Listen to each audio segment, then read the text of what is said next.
Welcome to a new test and teardown video. This time it's another Brüel Kjær.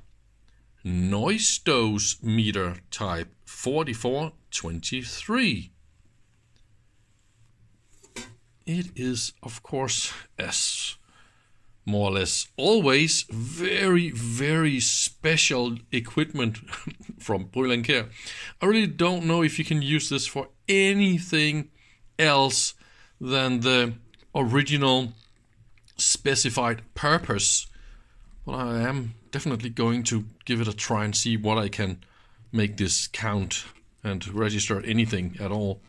As far as I understand, you input some noise and then this unit will be able to count if there is like any peaks or any dropouts of that noise, and it's going to on the counters here report the total score over many hours. So we got hours, and here's a decimal, 3 decimals after hours, so that means 3.6 seconds per count here, right? And then we got overload duration again in an accumulated hour, and the noise dose counts, so how many peaks or drops and stuff like that there was in the recording or in the data collection. What can you use this for? I mean, please comment if you got any cool idea what I can use this for that is not related to its original purpose. It's real easy to find the manual of this unit. Just Google the noise dose meter. Maybe I should put in a link in the description, but if I forgot about that, so just Google this and you'll find the manual. Then you can read about its original purpose, and please see if you can find any other examples of cool things I can use this for. I believe this is the on-off switch. It's really nice with this switch. It's really easy to turn the knob, and then listen. So there's definitely a mains switch here, and then just normal low voltage switchings. Reset, and then we can stand by, and then we can continue the measurements. We got both input on this funny banana thing, or the little tiny special connector as well. Impulse, slow, fast, or 1 millisecond. Yeah, we can definitely do a lot of different settings here. So let's look at the back. So this is the rear side, AC or DC. So we can power this via a 12 volt battery, or we can use the built-in mains transformer. This is what I'm gonna do. We got signal input and output as well. So see, again, the input connector here is probably in parallel with the front mounted connectors as well. It's really heavy, by the way. I just realized a good reason for not powering this up. I need to fix this. Look at that. This meter here is, ooh, you see? This one is loose. It fell in here. Yeah, so I need to open this and see if I can service this, because maybe it's touching something. Wow, this unit is just packed with electronics. Look at that. So this is the top, and we are lucky. We got the sealed screws. That means it's a virgin. I like that. Nobody's been in here and poking around. We got a little display driver here, I guess. I didn't see that display in here, but there's probably a display also in here. I couldn't see that from the front. It looks like a little LED or something like that. But if it's sealed, how can somebody did actually solder here? This is a little bit odd. And it's packed with electronics. Oi, oi, oi, oi, oi. Look at that. This is the integrator. Says here, really nice. Different type numbers of the PCB. All the signals going in and out here is explained in text.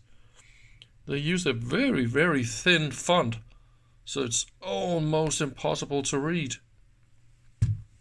Yeah, there's another PCB in the bottom. That got to be the power supply. We see all the different voltages. Yes, it's also written here, so that means I will have a chance to get this up and running. Oh, what is that? A relay or something? And then there's also a digital PCB here. Logic. Let's look what it says here. Logic section.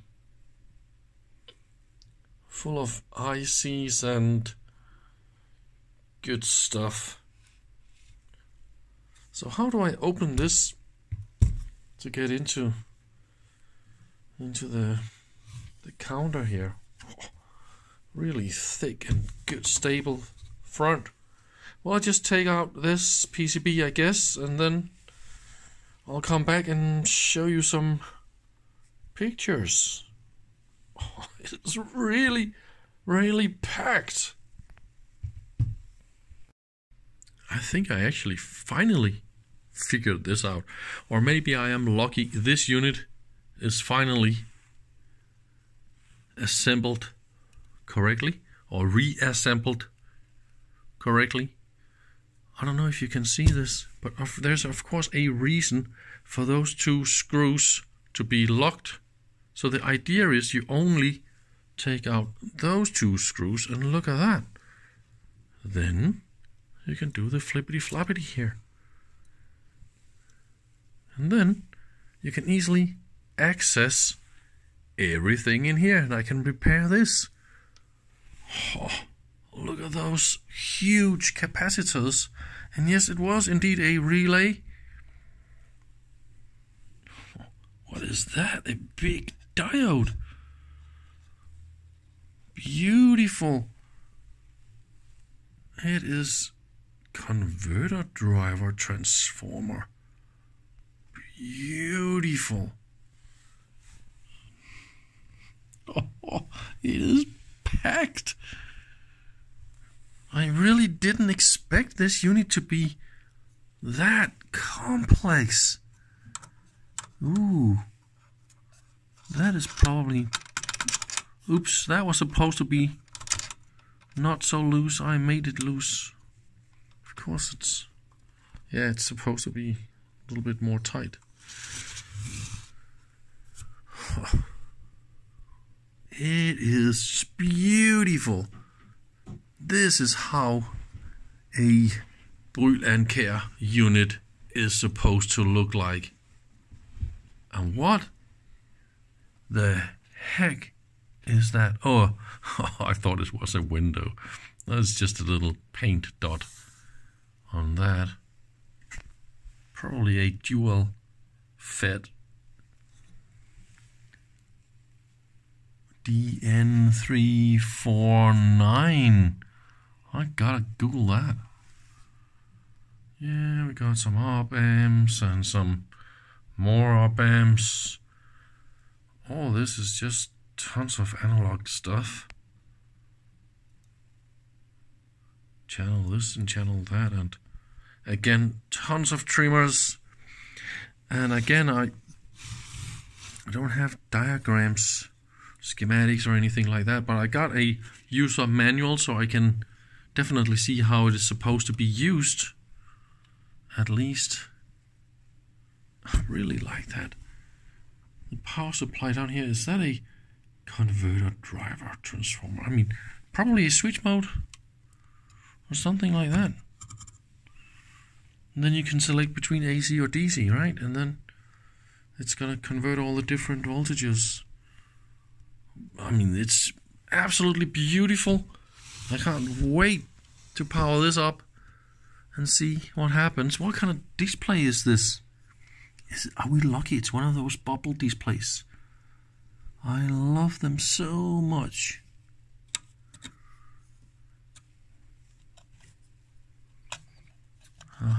So there is a... Okay, it's that simple. So all I have to do is push this back, push this in, and somehow click lock. Why are you not doing this? Oh, come on, man. It's probably not my lucky day.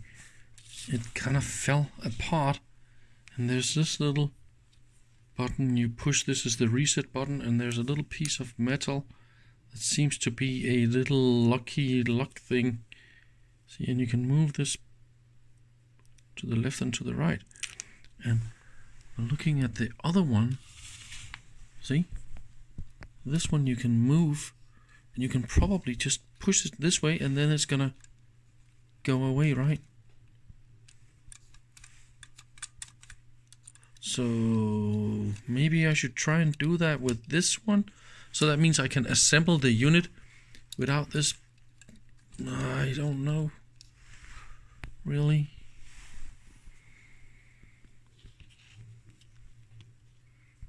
So all you have to do is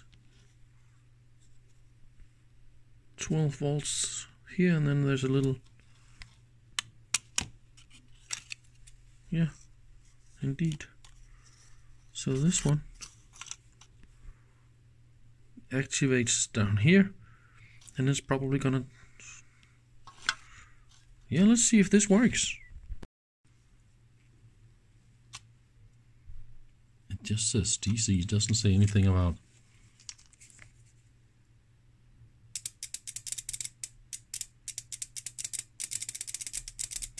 Haha. So it works. Tick, tick, tick, tick, tick. And how about... Alright, works. Yippee, yippee, yay. Happy. Yeah, I actually managed to assemble this.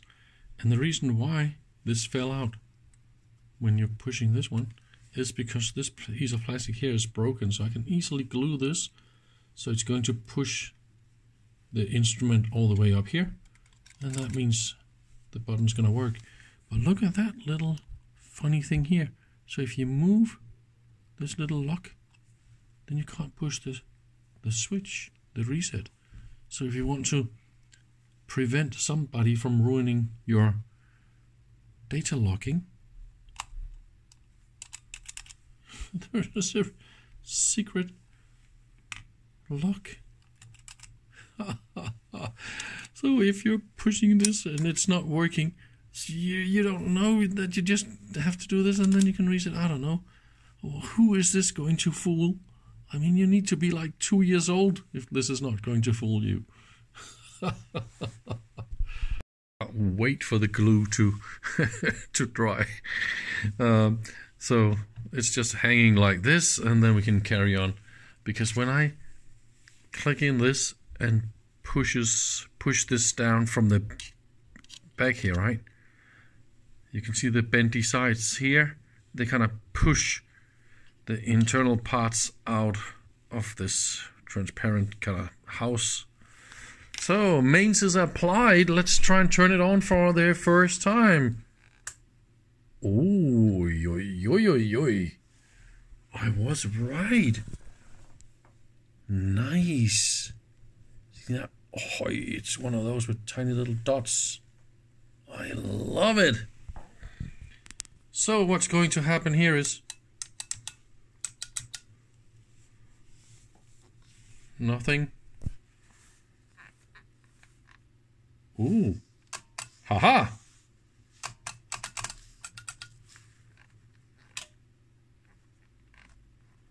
So when I went to measure,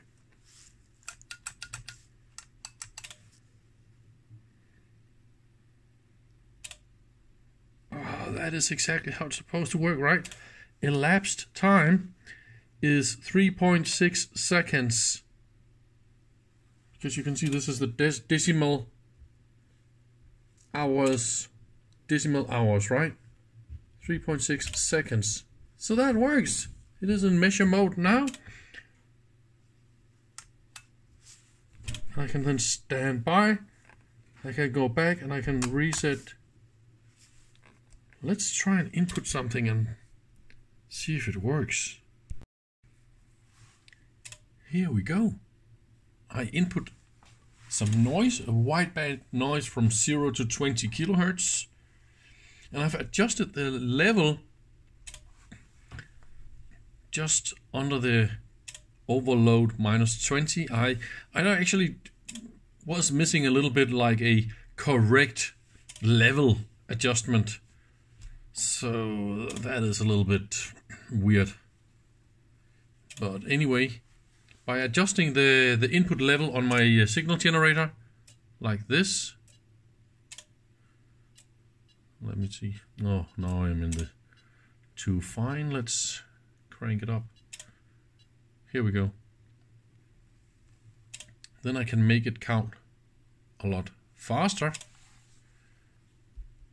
Just to show you guys that it's working. I think if I go millisecond, how is it? I could make it impulse.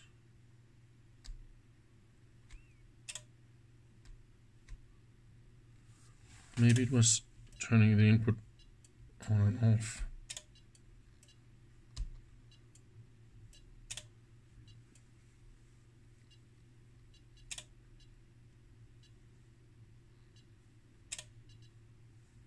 Yeah, that is it. Here we go. Now I'm cranking up the mean level and then turning it on and off.